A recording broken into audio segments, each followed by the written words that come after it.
Hello again, everybody, and welcome to the Tom Sawyer Show here on HBC TV 25. We're brought to you by Wellington's Pub and Grill. I'm Justin Barrientos. Thanks for joining us here today. Joined as always by head coach Tom Sawyer. And let's review the St. Cloud State game, which happened on Saturday. And I'm going to be honest, I thought it was going to be a fairly close game. You guys seem to be evenly matched. And even when you look at the numbers, and we talk about sometimes the numbers lie, sometimes they don't lie, you guys were even in pretty much every category. But you come out on top, and a lot of it was due to the turnovers that you guys were able to force right before halftime and then a little bit after. Well, it shows you how valuable turnovers are, and it's been a key to our defense for a lot of years. Our kids do a great job, and of course, one of our guests had 2 picks in the game. But you start looking at, when that happens, if you can capitalize on it and create that momentum off it, and our kids are starting to understand that. So as soon as Clay had a pick, our offense is out there going, let's roll. And so building off each other's group that comes on and off the field has really been a point of emphasis in our teaching, but also you're starting to see it on the football field now. So that's a huge piece in tight games like that. All right, aside from the turnovers, then, your kind of analysis on how the team did this week. I thought we played really well. I thought we were focused. We had some changes, especially up front on the offensive line. We had 4 freshmen and a sophomore starting against, I think, the best front 7 that we've faced so far this year. Overall, they were big, strong, and athletic, and we handled that pretty well. We still rushed, always had a 100-yard rusher in the game and those things, and protected Owen really pretty well. So I thought that was a big key to the game. Our special teams were excellent. We kicked the ball well, we punted it well, we handled that really well. So I think those 2 things were really good, and they threw a couple balls that were, they kept hitting it for a while, and pretty soon our kids were onto it, and all of a sudden then the turnovers started coming. So I think as we kind of wore on them as the game went on, we got more excited about it, and I think they just said, kind of forget it, and you could kind of feel that on the field. Yeah, you were talking about that defensive line for St. Cloud State. I think they came in with 23 sacks on the season. They did get to Owen Burke 3 times, but you're right. I mean, for the most part, Burke had a lot of protection back there, and the offense benefited from that. Yeah, and I think the other part of it is, and I agree with you, I think the other part of it is that we've really focused on red zone scoring, which we struggled at in the first 4 games.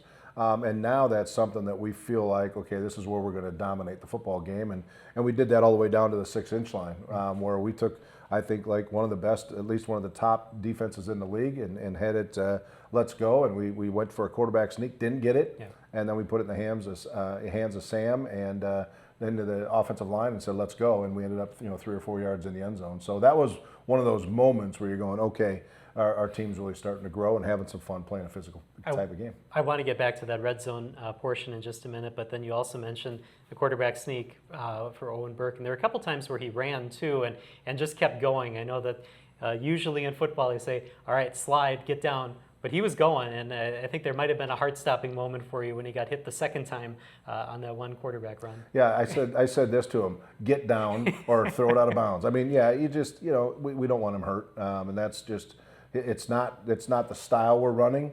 For sure, it's a weapon, but we want our running backs to run it and our quarterbacks to throw it. Now he can, but that's not his forte, and guys are going to get a quarterback running, man. People want to take a shot, especially when you're a passing quarterback. So just for his own safety, I might have to have some kind of remote or something that just puts him on the ground. But it's dangerous. Guys are flying around, especially in this league. Guys are going to take the shot. All right, now back to the red zone offense part. What do you think the switch was? Because you're right, earlier in the season, it was a lot of field goals rather than touchdowns in the red zone, but that's kind of flipped after the last couple of games. It's really execution. I think our players have a better understanding of what we're trying to do with our offense, and we talked about it a couple weeks ago where we kind of changed our model on how we practice in different sessions of practice. And so what's going on in the meeting rooms, what goes on the practice field, and then it actually goes into the game. The learning process in the middle of that has really taken off, and you're starting to see that we're having less mistakes, especially in the most important part of the game, and most important part of the field during the game, in the biggest moments, and we're not making those mistakes that we were earlier in the year. All right, one more thing about the offense before we switch to defense, and that was Jake Ballou had a couple of touchdown receptions. Just overall, the offense, your thoughts on the offense? Yeah, I think we're starting to see that explosiveness that we've been looking for. Jake Ballou is an exceptional athlete. Everybody knows about that. We flipped it to him once, so it's basically a run play, but got great blocking. He walked in there. And then, of course, just catching a football in the first drive of the game. I mean, he went up over the top of that kid, landed on his back, caught a great ball. And then we got a kid like Sawyer that can just take off the top. I mean, 4-4 is 4-4, and he just took off, and we ran play action, and Owen put it right on his hands. And so you start to see that explosiveness, and then, instead of just scoring from 4 yards out, now we can score from 84 yards out. Mm-hmm. And when that becomes a threat, it's really difficult for defenses to try to defend the whole field. We need to settle an argument here. The second Jake Blue touchdown, Bob Ernest says it's a pass. I thought it was a run. What is it? It's a pass. I hate to give Bob the credit because he hasn't delivered many treats over to our office, Bob. But we flip it forward just in case we mess that up. Okay. If he's coming too quick or something, or we have an exchange issue, then it's just an incomplete pass. Okay, well, then Bob is right. We'll give that to him the next time that we see Bob. Sure. All right, defense. Let's talk about the punt block in the end zone for the touchdown. Yep. Tell us about that. Well, it started from the play earlier where we punted it down there. Mm-hmm. We had great coverage down there, put him in the hole. Our defense went to work, kept him there, and got him to fourth down. And it was executed perfectly. It wasn't even a blocked punt situation for us. We were trying to hold up and get a return. We knew Jake Blue's going to touch it at midfield someplace. That's a good situation for us. But Nick Delport just turned and hit the corner and did it perfect. And he laid out, got his down hand on the football, and the guys scrambled to it, and Ryan Cush came up with the football. But it was just one of those plays where you just do things right, and big plays come to you, and that's exactly what happened. Yeah, we need to give Nick the credit on that because during the game we were following the live stats, and it said Ryan Cush had blocked it and recovered in the end zone. So congratulations to Nick on the punt block. Absolutely. Yeah, it's a big play of the game. I mean, that was a big moment in the game to get a defensive score, a special teams score, and turn around and kick off. Now, we did have a celebration penalty after that did put us in the hole a little bit, but we also survived that. So we hate to see our guys on the sideline just run out there when they're not actually in uniform, so that was the problem there. Yeah, and I did notice you were not so happy on the sidelines after that. What do you do? I mean, how do you react to something like that afterwards? Well, I was just excited as everybody else, and I probably was out there too far myself. But, kids are excited, and I'm not going to, get all bent out of shape, but you still have to teach in the moment. So, and Devon's one of our captains, and he can't play, and he's one of our best players, and for that kid to be that excited to be a part of the game, that's awesome. They just got to remember that we're not in practice at our own field. We're actually in a ball game, so they got to stay on the sideline, stay in the box. So it's just part of discipline and understanding of the situation, because all of a sudden now we're kicking off from the 20. Right. Again, they have a really good returner. All of a sudden that could have flipped the momentum, but our defense came out and did a nice job on that. And in fact, our kick coverage team did a nice job. Mm-hmm. We chose to kick it instead of punt it because we had the wind, and with Paul Ortiz, he can bang it down there enough for us to go get it. Yeah, we'll get to that in just a moment when we talk about special teams. But still on defense, now St. Cloud got their yards and they got their plays, but you were able to keep them from scoring. Talk about the defensive play overall. Well, I think that that's kind of who we are. We wear on people, and we're right there. You don't see a lot of sacks, but we're buzzing the tower and we're hitting the quarterback, and we're right there, and he's scrambling around. So it's always, we're constantly putting pressure on the quarterback.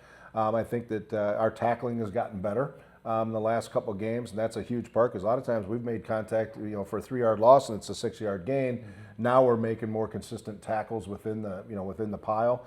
So that was much better. And I think the last part of it is just the guys are playing together. Communication, although it needs to continue to get better, but we have a lot of young guys out there, like Clay Scheffner's a freshman out there, kind of directing traffic on the defense. We're going to make some mistakes. We've got to live with that. But overall, our defense is continuing to grow, and our secondary kids did a much better job this week. All right, last minute or so in this segment, we got to talk a little bit about special teams because Paul Ortiz, I think, did a great job, especially on kicks, because there are a lot of touchbacks in this one. You weren't letting their returners get a hold of the ball. No, that's a true weapon. He's that good when he's in rhythm. And he was on that day. From the kickoff perspective, wasn't as sharp from the field goal perspective, but he's a weapon. And both from the punt, he did a great job. We did regular style punt, we rugby punted. And for a guy to do all of those things in one game is a difficult chore. Everyone's a different. It's like trying to swing 5 different ways with a golf club. So, but I'm very proud of him. He did a nice job, and he was focused on the day. So nice job. All right, very good. We're going to take a break here on the Tom Sawyer Show. When we come back, we'll talk with Clay Scheffner. That's right after this. With so many new items on the menu at Wellington's Pub and Grill, you're in for some tough decisions. 6 different salads, homemade soups, huge wraps, juicy steaks, the Wells' own smokehouse ribs, and as always, the best burgers in town. See, we told you it wasn't going to be easy. Log on to wellingtonspubandgrill.com for daily lunch and evening specials. With so many choices for lunch and dinner, you can never come to this well too often. Malcolm, my boy. Come, let's solve a murder. You think our serial killer father is gonna help you? Don't let him in your mind. So you're a team now. Father and son solving crimes. How sweet for you both. Way to kill a mood. He will destroy you. All of you will always be my family. Prodigal Son, Mondays at 9, and catch up anytime on demand or Fox Now. And welcome back to the Tom Sawyer Show here on HBC TV 25. We're brought to you by Wellington's Pub and Grill. Clay Scheffner joins us. Thanks for being here today. Yeah, thank you for having me. All right, we'll get to your big game this past weekend in just a moment, but we want to go backwards and talk a little bit about your high school days from St. Mary Springs High School. Let's talk a little bit about you won a state championship in your senior year, and freshman year and sophomore year had state championships as well. Can you pick one or two highlights from your high school career? Definitely winning state my senior year was definitely something that will always stick with me because, we're kind of back against the wall. My senior year, we only had 8 seniors, and we lost a lot of talent the year before, and a lot of teams didn't expect us to go that far or do anything like that. So definitely proving a lot of people wrong was pretty cool. All right. One other thing from your high school years, you were selected to play in the Wisconsin Football Coaches Association Small School All-Star Game, and you were a captain on that. Tell me a little bit about that and what you remember from that game. It was a great week. It was something bigger than the game of football itself. We were raising money for the Children's Hospital based out of Milwaukee, and I actually played with and played against some of the guys that are here in Winona. I lined up against offense lineman Peyton Dockel the whole game, and it was kind of weird going from playing against him to now playing with him all the time, and it really kind of helped our friendship get started, and a lot of those friendships I started there I still have today, and it's really cool. It's a good experience. Very good. Going back to St. Mary Springs as well, we always laugh about the connections there because there are some strong Winona connections down in that part of the state with a lot of alum, but the Ellisted family. Talk about that because all mom and dad and then all 5 of the children all have degrees from Winona State. Tell us about your relationship with them. Yeah, Mrs. Ellisted, she works in the front desk at school, so I saw her every day, and and during the recruiting process, she's like, "Oh, I think you should go to Winona." A lot of good things go on there, and all 5 of us went there, and when I told her I committed, she's like, "Oh my goodness, that's awesome!" Really happy for me, and I'm happy obviously with the decision I made. So. Just following up on that, Jeff Elstead was one of the Elstead brothers that played, and he was here with a bunch of 8th graders at a couple games ago, and he was so excited because they're down in the locker room. What was that like for you to see some of the youth of the Fond du Lac area? Makes me feel a little older, but it was cool to see him again. I haven't seen him in a long time, and just to see him again, it really was a cool experience, especially during the game day atmosphere. It was really intense and everything, but it was a good moment just to take a step back and appreciate those who came before you. So. Yep, very good. All right, you've definitely been on the rise over the last couple of weeks, and 2 interceptions in the second quarter against St. Cloud State. What do you remember from those 2 picks? Just reading my underkeys. Noel gave me the first one, which I owe him for that one, and then just the D lineman up front doing a good job getting pressure on the quarterback and making my job a lot easier. And actually, in both interceptions, Noel had some good coverage. He was right there to make the play, but wasn't able to make them. So I owe him for both of those. You look at how your role has changed too. With David Smith, went down in the game. Vaughn's been out. We talk about next man up mentality as well. And you've been playing a bunch, but now your role has changed. Really, kind of the quarterback back there. How has that changed in anything with your preparation? Definitely I take it a lot more serious now. Vaughn, Noel, Dave, Pridge, all those older guys make my job a lot easier with preparation and everything. Vaughn's always coming up to me during the game and asking me what I'm seeing and stuff like that. And Noel's a great communicator out there. He's calling out the play before they even run it sometimes. And when you have a guy like Pridge out there that can make plays on the edge like no other, it just makes my job a lot easier. Takes a lot of pressure off of me, which is really nice. So. What do you think the biggest thing that we need to do defensively to continue this growth that we're seeing in our football program? Just gotta keep playing team defense, communicating, and swarming to the ball. That's where we definitely get a lot of our turnovers. Like if someone puts that ball on the ground, and it's definitely coming our way, just because we have all 11 heads to the ball for sure. Mm-hmm. How has that transition, this will be the last question I think for this segment, how's the transition gone from high school now to college? You were able to sit a year and kind of see how things worked. How's that gone for you? Yeah, I feel like definitely redshirting was a great decision, no doubt about it. The speed of the game is definitely different. So like getting used to the speed of the game and all the adjustments and, like the game planning. In high school is just kind of line up and, beat the guy across from you. Here in college, you have to fit things differently and look at something else from a total different perspective, which is, it's really cool to see how the game develops over time. All right, well, thank you for being here today, and good luck the rest of the season. Thank you for having me. All right, we're going to take a break here on the Tom Sawyer Show. When we come back, Declan Kyler will join us right after this. The Big 12 is not for the weak. You face Red River shootouts and destructive cyclones, with Cowboys and Longhorns ready to take you down. Every week, you fight or surrender. Win or lose, you do. Or you don't. There is no other choice. Big 12 football on FS1, or watch anywhere on the Fox Sports app. With so many new items on the menu at Wellington's Pub and Grill, you're in for some tough decisions. 6 different salads, homemade soups, huge wraps, juicy steaks, the Wells' own smokehouse ribs, and as always, the best burgers in town. See? We told you it wasn't going to be easy. Log on to wellingtonspubandgrill.com for daily lunch and evening specials. With so many choices for lunch and dinner, you can never come to this well too often. And welcome back to the Tom Sawyer Show here on HBC TV 25, brought to you by Wellington's Pub and Grill. Declan Kyler joins us. Thanks for being here today. Thank you for having me. Let's go back to your high school days in Arizona. Tell us a little bit about your days as an offensive lineman, defensive lineman there, and some things that you remember from Arizona. Growing up, back in the high school days, freshman, sophomore year, we had guys that were, junior, seniors. So over the years, I had to progress and make sure that I could take their spot. But going as an offensive lineman early in my freshman year, didn't really have too many good freshmen, sophomore kids. So I had to play varsity a little bit. So I had a kid in front of me. His name Cole Usake. He's now the starting defensive tackle for UNLV. Aaron Romero. He's a D tackle for Southern Utah. So kind of the level to play with them growing up was great because I got experience with them. I got to learn how high-level football was played early on. So that's kind of what brought me up. My senior year, we only had like 40 kids on varsity. So I had to play both ways, offensive, defensive lineman, and I loved every minute of it and all the connections I made. So that's kind of what made me the guy I am today. All right.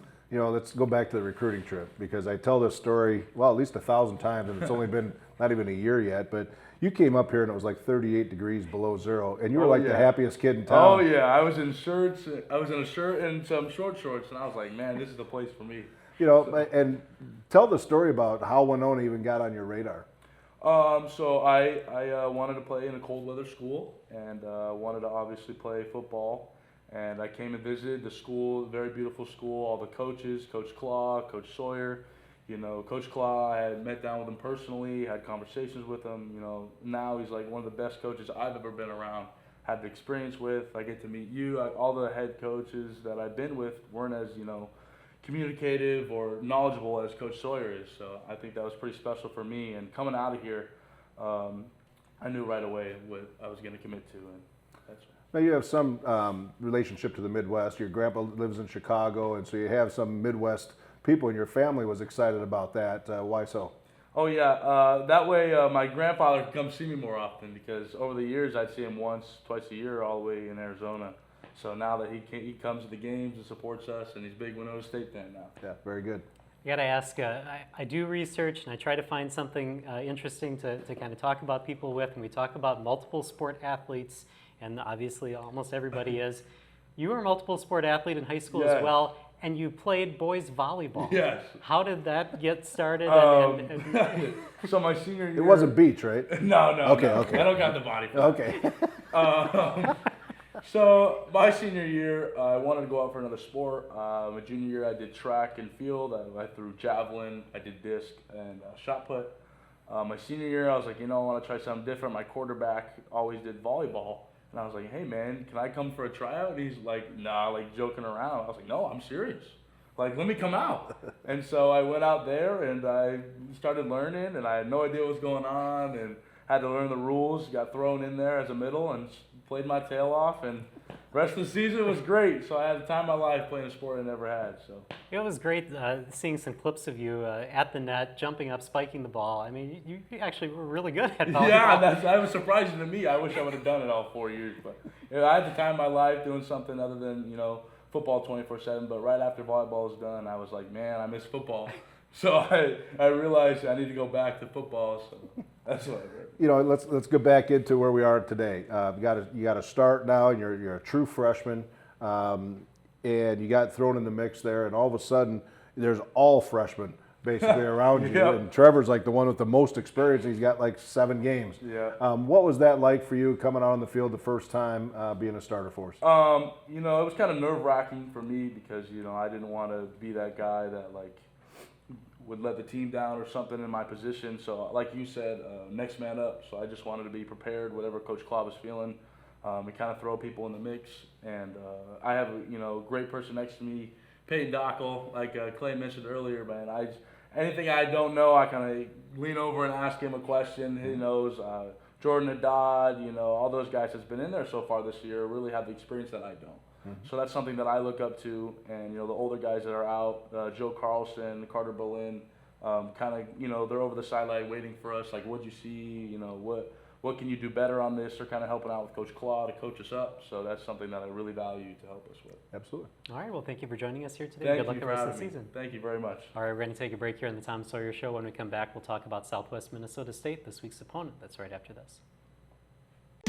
With so many new items on the menu at Wellington's Pub and Grill, you're in for some tough decisions. 6 different salads, homemade soups, huge wraps, juicy steaks, the Wells' own smokehouse ribs, and as always, the best burgers in town. See, we told you it wasn't going to be easy. Log on to wellingtonspubandgrill.com for daily lunch and evening specials. With so many choices for lunch and dinner, you can never come to this well too often. Every Monday, I'm doing it. Let's do it. Let's do it. We're doing it. I love this. New towns. I'm doing this. I'd do 4 on it. I'll do 5. All right, we're doing it. Let's just get crazy and do it. New picks. We doing it? I think we're doing it. Whoa! Doing it? All right, we're doing it. All right. New deals. I would do like 28 on it. I think that's fair. Are we doing that? We're doing it. American Pickers. We're doing it. Mondays at 9. And welcome back to the Tom Sawyer Show. We're brought to you by Wellington's Pub and Grill. And after talking with Declan, I got to ask about the recruiting process because, I mean, you have to know who's around a number of different states. Most of your recruits come from around the Midwest area, Wisconsin, Illinois, Minnesota. But then you'll get somebody from Arizona. You get somebody from California, Idaho, wherever. How does that work as far as who you have an eye on? How many states are you keeping an eye on? How does that work? Well, the basis is a 4-hour circle.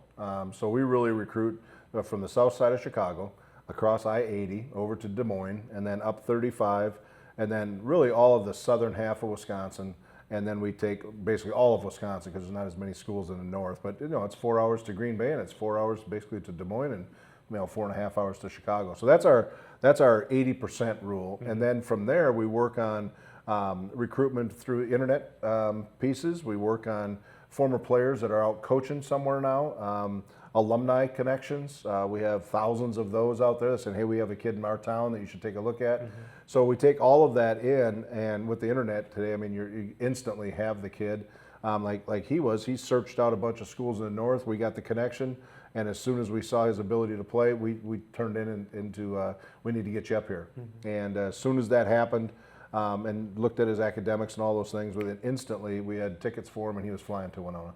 I said off camera, you never hear somebody say, I want to go to a cold weather school, so that's got to be music to your ears to hear that. Well, absolutely, especially when you're a big a kid as he is and how good he is. Yeah, it was awesome, and he fits us, and I think for me that's really important that we get kids who, one, want to be here, and two, don't care about the weather. And that's most of our kids because they're all Midwest kids. But also kids that just fit the personality, and you can see how big a personality he has. I just love it, and we get along great. And he just, kids love him. He loves it here, so it was a perfect match. All right, let's get to maybe some not so good news, and that's the injury report. You talked about David Smith. We saw Chris Adams had to come off. You mentioned Devon Moore hasn't been able to play in a while. How banged up are you heading into this week? Yeah, typical, I think, this time of year. I think Chris Adams is going to be fine. He hurt his elbow a little bit, but he was fine when we saw him yesterday, so he's much better. David Smith, we're going to get a report on today. It's kind of the same thing he did earlier in the year, so it's kind of a matter of how fast he can recover. He walked off and he was doing much better, even on Sunday. So I still think that he's going to go on the trip with us. Devon Moore is done for the year. Okay. He's out, and Cole Liberty probably won't play. Re-hurt that foot again. So all of that will be determined, as we go through the week. But the rest, like these young guys stepping in, we're very thankful that one, that we've had the scholarship dollars to recruit a higher level kid and more of them. So the quality of our depth has really gone up since our recruitment has changed with more scholarship dollars. So that's where you see it in our league. Those that have that quality depth, those are the teams that can withstand some of the injuries. And again, we want to say congratulations to your team for getting some money from Ashley for the Arts. Yeah. That was a nice check presentation that they had at halftime for tearing down Ashley for the Arts this year. Yeah, it's awesome. It's our second year that we've done that now, and we go over and help. We bring everybody in our program over there. So we walk over there with close to 150 people. We work 4 hours. That's 500 hours of community service. And then they give us, graciously give us a check back in a donation, and we turn around and put that right back into our program. And this year our focus with those dollars really went to our extra food program to feed our players. Yeah, it's a great partnership. We will continue to do that. And I know that they're very thankful when we walk over there with that many college kids that can do a lot of work in a short amount of time. All right, this week at Southwest Minnesota State, it's on the road. It's the battle for the sledge. Yep. Tell us first what you know about Southwest Minnesota State and what it means to have this kind of traveling trophy kind of game. Yeah, one is they're a very explosive team. They have a very good offense, as they have for a long time. Corey Sauter has done a nice job as an old NFL quarterback himself, and very innovative with their schemes. They do a nice job. They have a bunch of trick stuff, so they're a dangerous offensive team. They're probably not as strong defensively as they have been in the last couple of years, but to go on the road and to go over there, it's getting to be the last part of the season now, so they're playing, for their seniors and all those kind of things as well, and we're playing for an opportunity to possibly still go into postseason. So there's a lot riding on the game, and then of course you add the sledge to it. That's just kind of fun that we started that now. I think we've had 4 years of the sledge. We've won the last 3. And we want to bring it over and then turn around and bring it back if we can. Yeah, absolutely. We'd love to see it on the show. Yeah, I forgot it today. My fault. Oh, that's all right. No, don't worry about that. And then last thing, you have your Thursday luncheon? Yeah, Thursdays at noon. We're always over at Riverport. Do a great job. We've had great crowds over there, so come on and join us there. And we'll have a couple guests just like this and have a chance to get some food and talk football and get ready for our trip. All right. Well, thank you for joining us here, and good luck against Southwest. Thank you. I appreciate it. Thank you for joining us here on the Tom Sawyer Show. We'll see you next time here on HBC TV 25. With so many new items on the menu at Wellington's Pub and Grill, you're in for some tough decisions. 6 different salads, homemade soups, huge wraps, juicy steaks, the Wells' own smokehouse ribs, and as always, the best burgers in town. See, we told you it wasn't going to be easy. Log on to wellingtonspubandgrill.com for daily lunch and evening specials. With so many choices for lunch and dinner, you can never come to this well too often.